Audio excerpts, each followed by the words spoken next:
Hello student, मैं पवन शर्मा फिर से स्वागत करता हूं आप सब लोगों का अपने यूट्यूब चैनल पवंस क्लास में। आज का जो हमारा टॉपिक है वो डायरेक्ट इनडायरेक्ट में एक्सक्लेमेटरी सेंटेंस है, विस्मयादि बोधक वाक्य है। कुछ ऐसे सेंटेंस होते हैं जिनको हिंदी में विस्मयादि बोधक सेंटेंस कहते हैं, मतलब एक्सक्लेमेटरी सेंटेंस इंग्लिश में बोलते हैं उनको। इनका हम इनडायरेक्ट कैसे बनाते हैं?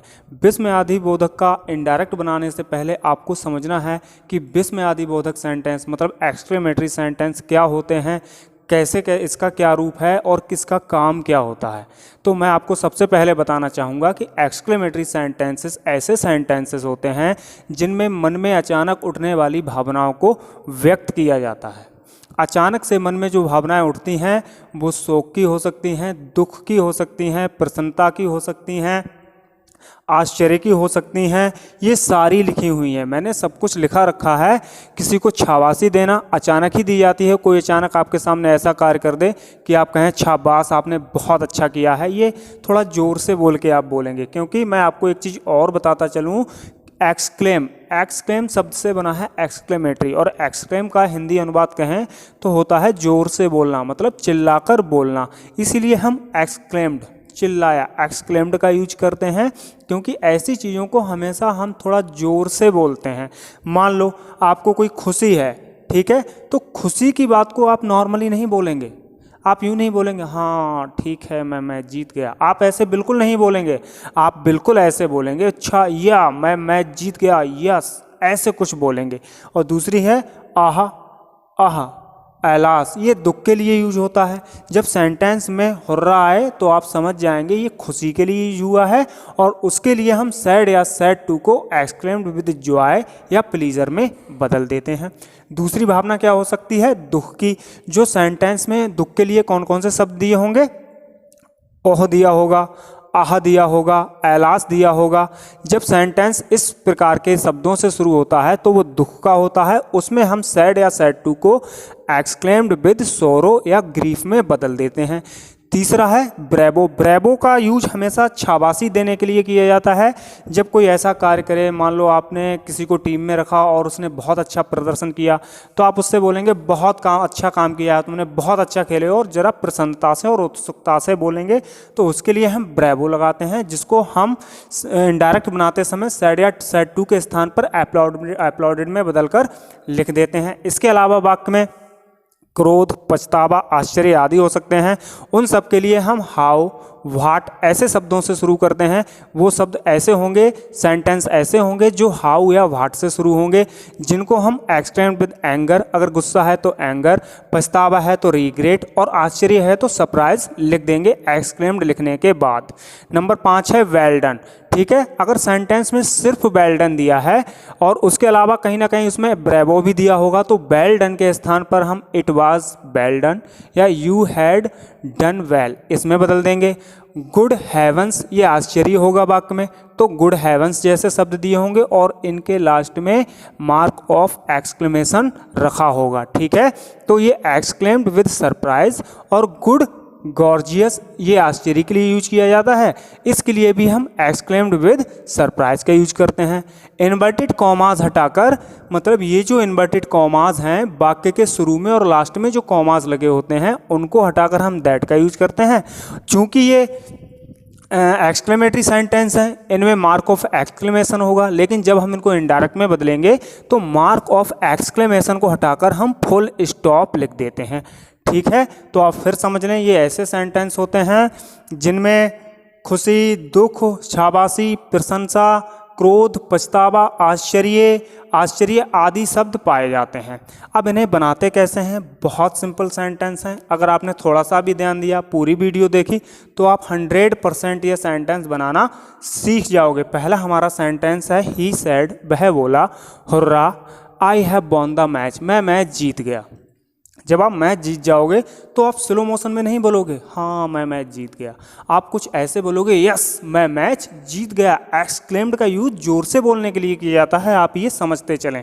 तो ठीक है, यहाँ पे क्या दिया है? हुर्रा, और हुर्रा के लिए हम क्या यूज करेंगे? एक्सक्लेम्ड विद जॉय या प्लीजर, सैड या सैड टू को हटाकर। तो हम कैसे लिखेंगे? ही एक्सक्लेम्ड ठीक है, हुर्रा के स्थान पे हम क्या लगा देंगे, विद जॉय या प्लीजर, विद जॉय। ठीक है, इनमें से हमने एक लिख लिया। इन्वर्टेड कॉमास हटाकर हमें क्या लगाना है, that. That I first person singular subject है, तो इसको हम किस में बदलते हैं, सब्जेक्ट के हिसाब से, रिपोर्टिंग वर्ब के सब्जेक्ट के हिसाब से। अब रिपोर्टिंग वर्ब का सब्जेक्ट क्या है हमारा, ही, तो ये आई जो है ही में चेंज हो जाएगा, ही। ये प्रेजेंट परफेक्ट टेंस है, I have won the match. जैसा कि आप सब जानते होंगे कि प्रेजेंट परफेक्ट को हम पास्ट परफेक्ट में बदल देते हैं यदि हमारी रिपोर्टिंग वर्ब पास्ट में है, मतलब सैड है। ठीक है, तो he had won the match. ठीक है, दूसरा हमारा सेंटेंस है, सी सैड, वह बोली, एलास, हाय, ये दुख के लिए यूज किया जाता है। माई सन हैड डाइड, मेरा पुत्र मर गया। तो एलास हो तो हम क्या लगाएंगे, एक्सक्लेम्ड विद सारो और ग्रीफ। ठीक है, सैड या सैड टू को हटाकर, she exclaimed with sorrow. Inverted commas को हटाकर हमें दैट लगाना है, दैट अ माई सन, ये फर्स्ट पर्सन से रिलेटेड है माई, इसको हम थर्ड पर्सन में बदलना है क्योंकि हमारी रिपोर्टिंग वर्ब का subject third person singular subject है। ये आई का माई है तो हम सी का हर लिख देंगे, दैट हर सन। ये प्रेजेंट परफेक्ट है, इसको हम पास्ट परफेक्ट में बदल देंगे, हैड डाइड। ठीक है, तीसरा सेंटेंस देखते हैं, द टीचर सेड, अध्यापक ने कहा, how stupid fellow you are, तुम कितने मूर्ख व्यक्ति हो, तुम कितने मूर्ख आदमी हो। तो द टीचर एक्सक्लेम्ड विद, अब how stupid fellow you are, इसमें गुस्सा दिख रहा है तो हम किस में बदल देंगे, एक्सक्लेम्ड विद एंगर। अगर पछतावा होता तो रिग्रेट, अगर सरप्राइज होता तो सरप्राइज में। ठीक है, तो गुस्सा दिख रहा है तो हम exclaimed with anger, with anger. Inverted commas को हटाकर हमें दैट लगाना है, दैट। ठीक है, how stupid fellow you are, इसमें सब्जेक्ट यू है, यू को हम सेकंड यहाँ पे ऑब्जेक्ट के हिसाब से बदलते हैं, रिपोर्टिंग वर्ब के ऑब्जेक्ट के हिसाब से बदलते हैं क्योंकि ये सेकंड पर्सन है, लेकिन यहाँ पे कोई ऑब्जेक्ट है नहीं, किसी भी थर्ड पर्सन में बदल देते हैं। ठीक है, ही में बदल दिया। अब यहाँ पे क्या है, आर, इसको हम पास्ट टेंस में बदल देंगे, मतलब ये वर्ब पास्ट टेंस की हो जाएगी, वॉज। हाउ को वेरी, ही वाज। ठीक है, very stupid fellow, stupid fellow. How या व्हाट को हम वेरी में बदल देते हैं कुछ सेंटेंसेस में। ठीक है, और बाकी सेंटेंस सब्जेक्ट से लिखकर बनाते हैं। फिर चौथा सेंटेंस देखते हैं, दे सेड, उन्होंने कहा, व्हाट ए फाइन डे, कितना सुंदर दिन है। मतलब इसमें ना दुख है, ना पछतावा है, ना प्रशंसा है, इसमें क्या है, आश्चर्य है। शांत लोग बैठे थे लेकिन अचानक बादल आए, ठंडी ठंडी हवा बहने लगी, तो अचानक मन में एक भावना आई, वाह कितना सुंदर दिन है। तो ये कुछ चीज़ें ऐसी होती हैं कि अचानक उठने वाली भावनाओं को तो व्यक्त किया जाता है इन सेंटेंसेस में। और अचानक उठने वाली भावनाएं जुबान से हमेशा थोड़ी लाउडली निकलती हैं, अलाउड होता है वो चीज़, थोड़ा हम अलाउड बोलते हैं, थोड़ा तेज बोलते हैं। ठीक है, तो दे सैड को हम किस में बदल देंगे, दे एक्सक्लेम्ड विद सरप्राइज। आश्चर्य वाली बात है इसमें, सरप्राइज। इन्वर्टेड कॉमास को उठाकर दैट लगा लिया हमने, दैट।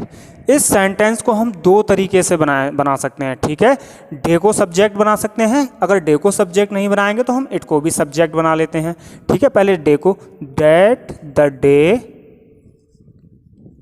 ये प्रेजेंट में है, इज लगी है, इसको हम पास्ट में बना देंगे, वॉज। व्हाट को very, the day was very fine, इसको हम ऐसे भी बना सकते थे, it was a very fine day. ठीक है, पांचवा सेंटेंस है, I said bravo you have done well, शाबाश तुमने बहुत अच्छा किया है। इसमें प्रशंसा की जा रही है, शाबाशी दी जा रही है, तो आई applauded, ठीक है, applauded, exclaimed को इसमें हम किस में बदल देंगे, applauded, ठीक है, I applauded, इन्वर्टेड कॉमा हटाकर that, ठीक है। यू हमारा सेकंड पर्सन है, इसको हम किस में चेंज करेंगे, किसी भी थर्ड पर्सन में चेंज कर लेंगे। ये प्रेजेंट परफेक्ट है, इसको हम पास्ट परफेक्ट में बदल देंगे, हैड डन वेल। तो आपने अभी देखा कैसे हम एक्सक्लेमेटरी सेंटेंसेस को इनडायरेक्ट में बदल देते हैं। बहुत सिंपल होते हैं, कुछ चीज़ें ऐसी हैं जिन्हें चाहे आप नोट कर सकते हैं। यही ऐसी चीज़ है, यही इसका बेस है एक्सक्लेमेटरी सेंटेंसेस का, जिससे हम इसको इनडायरेक्ट में बदल सकते हैं। अगर आप मेरे चैनल पर नए हैं तो आपसे मेरी रिक्वेस्ट है कि आप प्लीज़ मेरे चैनल को लाइक करें, शेयर करें और सब्सक्राइब करें। मेरी पूरी वीडियो देखने के लिए आपका बहुत बहुत धन्यवाद।